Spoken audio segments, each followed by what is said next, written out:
All right, today we've got the Gladiator back in the shop and we are going to get rid of not the fender, but a lot of the fender.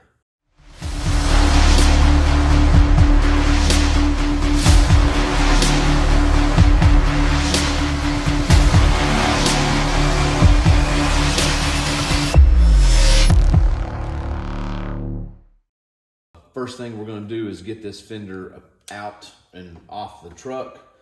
And what we've got 4 10 millimeters across the bottom here. It would help if I got a 10 millimeter socket.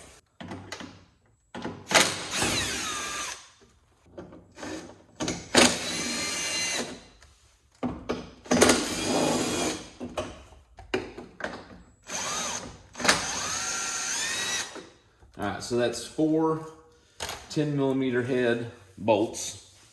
Down here in the front corner, we've got a push clip. We can put a set of pliers back behind there and pry out that push pin. Now, here's where you can get a little too rowdy. You got to manhandle this fender and just yank it off. But there's a connection right under here for all of the turn signal and lighting. So we won't go too hard here, but just enough to get it separated to get our hand in there to disconnect it.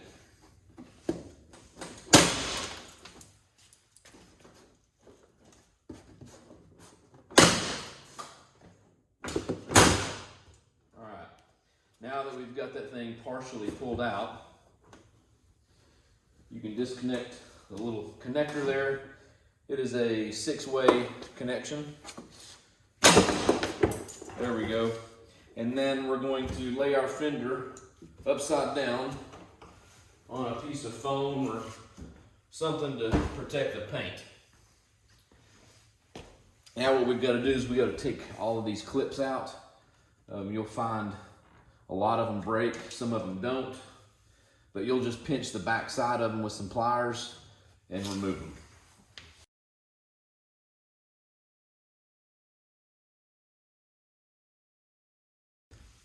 Okay, on the back side here, there's a little mud guard. It's a little plastic piece in the shape of a triangle that pushes in back here, and you'll just take some pliers and pull those push pins out. There's 2 push pins.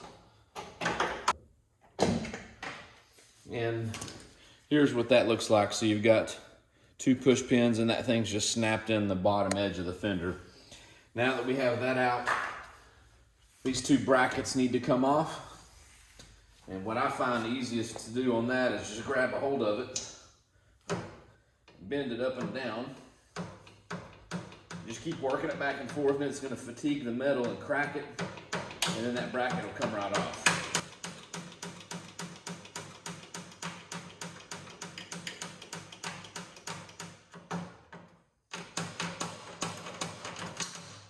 There we go. Then we're just going to toss those.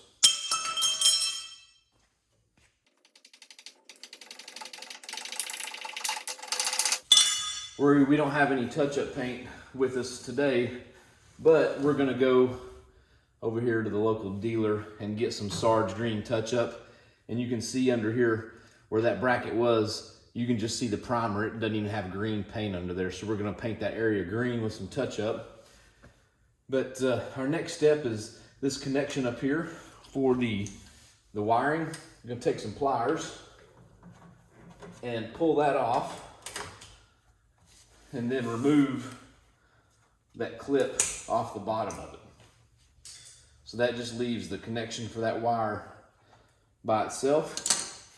And what we're gonna end up doing is running the wiring up here above this bracket and down over here to the front edge where our new marker light and turn signal is gonna be.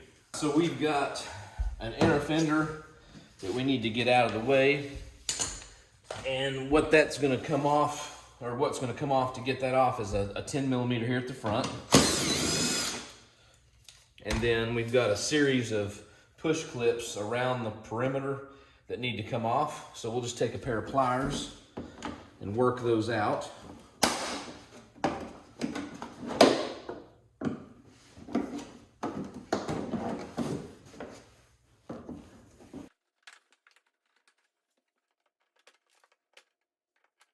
on the back side here, there's a few rivets that need to come out.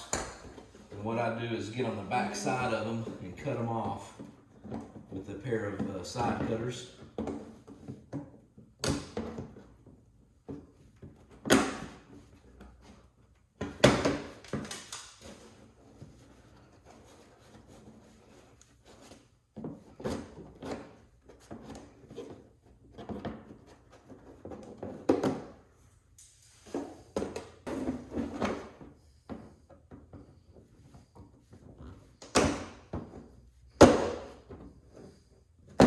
Sometimes you can get them from the front side there.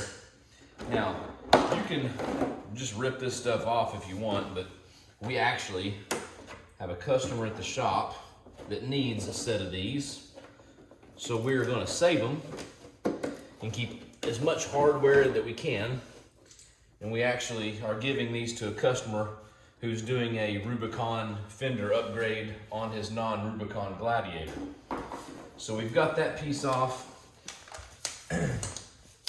Next, what you're going to do is get here to the wiring harness and pry the wiring harness out of the way. You can get a set of pliers under each clip and just kind of pry up, and it'll pull those clips out.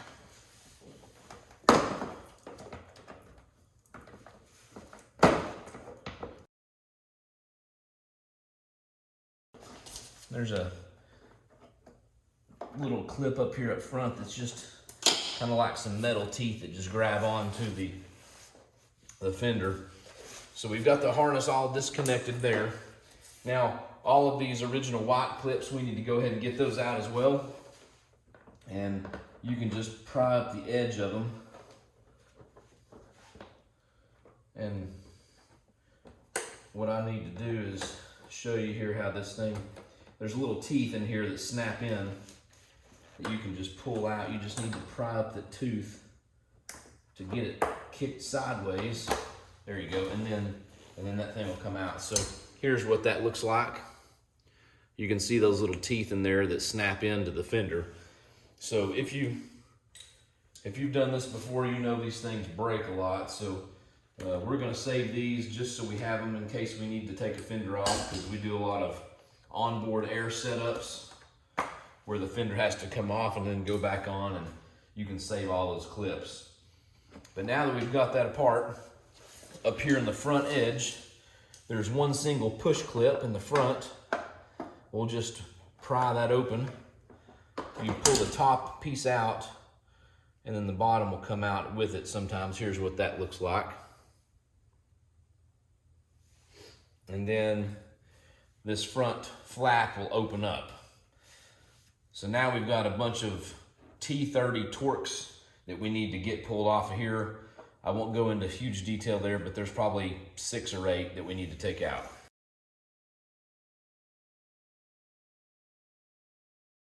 All right, here's what that bracket looks like. And it looks like we had, I think 5 or 6 of those T30s that held that in. So now that you've got that out, you've got 2 more that are hidden under the front edge. We'll take those out. And then, like I said, we're gonna save all of these, all this hardware. And then there's one over here that links the side marker to the front marker. We'll take that one out. That's gonna be the shortest one. That's kind of a coarse thread for digging into that plastic. Some of the others are coarse thread, but some of them are also an M6. So now that we have all those screws out, you can pry. This thing kind of makes you think you're going to break something, but there you go. We just peel it up the edge, and there's some double-sided tape that you're peeling off there, and that double-sided tape's across the top edge that sticks to the painted portion. But you're not going to tear up any paint or anything as long as you have this thing, you know, sitting on foam. But we're going to save that marker light for the other customer as well, and then also that bracket. We can go ahead and separate the fender from the inner structure. The 2 outer pieces, we can separate them from each other. So what I'll do on this to make it easiest is back here in the back, you've got a series of tabs that snap in the outside perimeter. And this very last one here is an angle, so you have to kind of work with it. So what I'm gonna do is just slice it and then peel it off. Since we're not gonna be reusing this, this tab for anything, we'll peel that off, and here's what that tab looks like. So it's just it's a part that's made onto the painted piece that snaps in. So we're gonna take this fender, and this is gonna make you feel like you're gonna break something again. But just peel the inner part away from the outer part. And that's gonna separate the plastic from the painted plastic.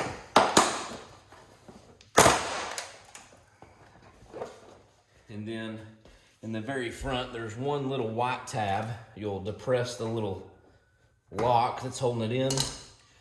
And that's this little tab right here on the top. You just push that down and pull that clip out. And then that can separate the very front edge. And then that just simply lifts out. And we'll throw that in the back of the truck and take it to that other customer that we're gonna give those to. So now we have only left the painted part of that fender, which is gonna gain us probably 1.5 inches or so, maybe 2 inches of up travel for putting these larger tires on that we have planned for this thing. So we're gonna clean up our mess and then we'll start reassembling. So the kit we're using on this truck is the MetalCloak Fender Gutz Delete kit. So basically we got rid of all that plastic and we're gonna keep just that outer shell, and then we've got a support bracket that'll come out here to support the front of that fender. Now, in addition to that kit, we are gonna use American Adventure Labs Fender Retention Kit. And what that does is, in all of these original holes where we had a clip holding the fender on, we're actually gonna put a nutsert, and there's a nice little retainer with a 10 or a M6 bolt that's gonna fasten that in. So we're gonna go back through and put nutserts in all of these, but the inner fender we're using is also gonna be MetalCloak. And I know that MetalCloak uses this lower front hole, and then right here above the seam, they use this hole here to put in their inner structure bracket. So we know we don't want to put a nutsert right there, because that's going to end up getting a bigger bolt for the inner structure of the MetalCloak inner fenders. So what we're going to do now is we're going to go through here and we're going to put a nutsert in all of these holes. So basically, look at your fender that you took out. One of these two right here is just an indexing hole for a pin to go in. So that pin, we're not going to put a nutsert in the hole for the pin. So I think we've got 1, 2, 3, 4, 5, 6, 7, 8, 9. So we've got 9 nutserts that we need to put in that around the perimeter. The holes are already the perfect size for the nutserts that American Adventure Labs gives you. So you won't have to worry about drilling out or doing any touch-up paint or anything like that. So we're gonna go ahead and get our Matco nutsert installation tool and get those 9 nutserts installed.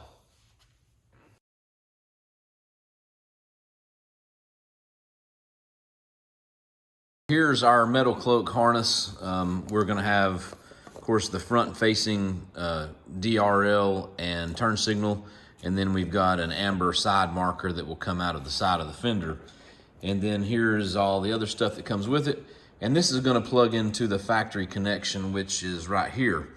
Now, one cool thing that we are adding is this T-harness from American Adventure Labs. And what that allows us to do is to safely splice into your marker light, turn signal, and ground circuit here for the fender light. That way we can possibly tie in our turn signal to the JW Speaker Evo J3 headlights that we've installed. And then also on the other side, we're gonna tie the marker light circuit into the backlighting of our rigid skid plate light bar backlighting. All right, so we've connected our T-harness here. We've routed it up over this bracket, and then right here we put a 1/4 inch hole in the bottom of this plastic with a push pin style zip tie retainer, and then that's coming down here, and then the little box in the inline the harness for the MetalCloak wiring is zip tied to this harness, and then we have it draped up over here, and then up front we've just got it hanging out. So we're ready to install the fender. This is the retainer that I was talking about. It's a little piece of plastic that has teeth that fit into the stock fender area. And then when that's on there, you've got this nice little black bolt that goes on there and holds the fender on. So each nutsert location is gonna have one of those. So we'll go ahead and get the fender reinstalled now.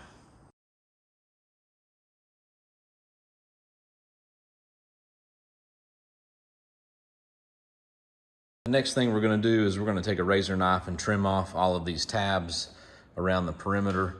Those aren't needed anymore, and there's one more up here in the front edge. That's this little guy right here. That's going to come off too. That way it doesn't interfere with the MetalCloak bracket that's going to hold the lights on.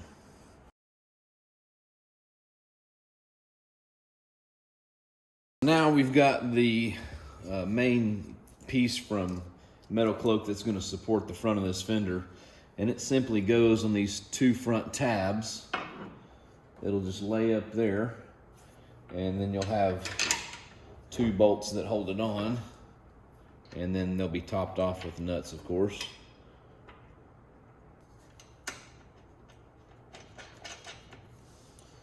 And just kind of wiggle it around there, and you'll see it can kind of only fits one spot.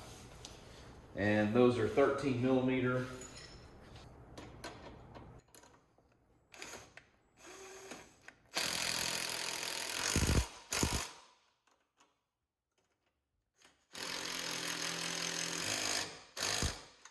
All right, now that we've got that bracket on, out here on the outer end is a hole for the marker light. So what we're going to do is just look across there, make sure that looks nice and straight. And then on the back side of this, we're just going to chase that hole with a 3/4 inch bit, or like in our case, a step bit.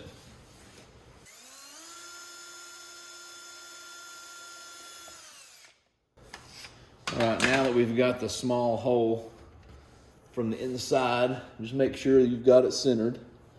And that one looks good. So then we're just going to lift it up a little bit and then get it down to 3/4.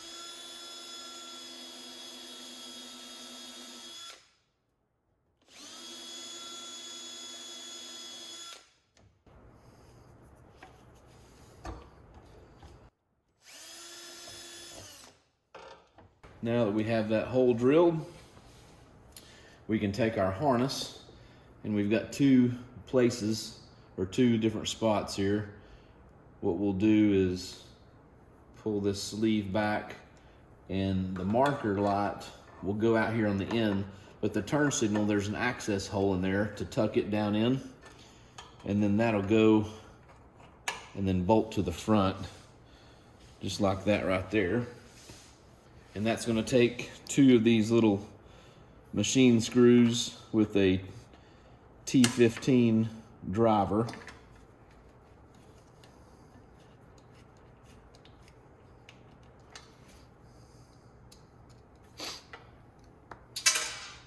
Whoopsie.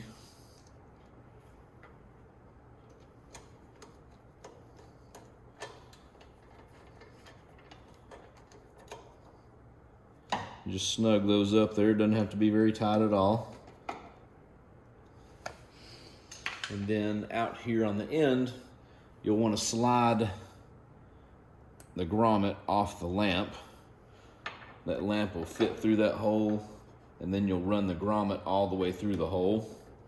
And then you'll take the grommet and push it back into the hole from the outside, and you'll see that it fits really nicely down in this 3/4 inch hole. And then that little lamp will just push in from the in or outside here and just snap right in. So that's all done. Wipe her down, and we're pretty much finished. The only thing left we've got to do is take this wire here and just kind of tidy it up. There's not a good place to tie it really up under the fender, so we're gonna tuck it over here in the corner, and then we're gonna zip tie it up here near some wiring up under the fender, and then we might grab us a P-clamp and slide over this upper stud to hold the wire in place with another nut to back that up. But we don't have any of those here right now, so we'll do that later. But as you can see there, we've got our Highline Fender kit. MetalCloak calls this their Fender Gutz Delete kit, and turned out really nice. I'll turn the ignition on so you can see what that light looks like when it's on. So it'll light up white for running lights, it'll turn orange for turn signal, and then we've got the orange or amber marker out here on the side.